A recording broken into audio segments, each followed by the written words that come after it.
This question is going to be either really easy or really hard depending on how organized we are, because there's a lot of information here and we have to read it very slowly and pause and make inferences as we're reading.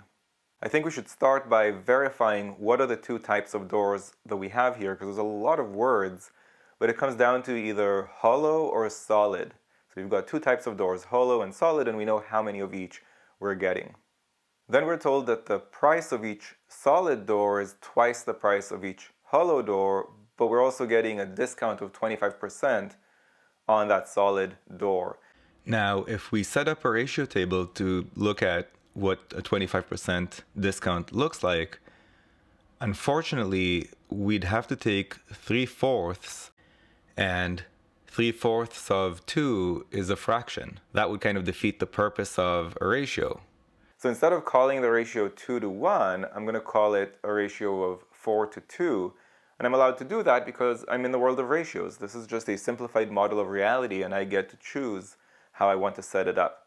So for convenience, I'll set it up as price of solid to price of hollow is 4 to 2.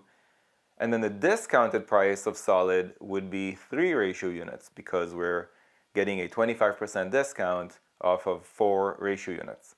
So we're actually paying 3 ratio units of money per solid door and 2 ratio units of money per hollow door.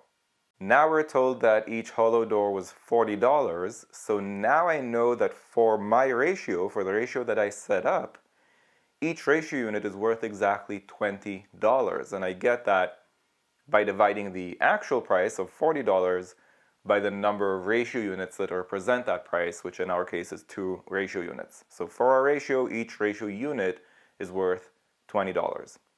Now the question wants to know about the total price of all 11 doors, so I have to look at what I'm actually paying in terms of ratio units in total. I know that each solid door is 3 ratio units, and we're getting 6 of them. So that's 18 ratio units right there. And I know that each hollow door is 2 ratio units, and I'm getting 5 of them, so that's another 10 ratio units. Altogether, we have 28 ratio units, each of which is worth $20. So the correct answer is 28 multiplied by 20, which is 560. If you found this video useful, go to quantreasoning.com for a lot more where that came from.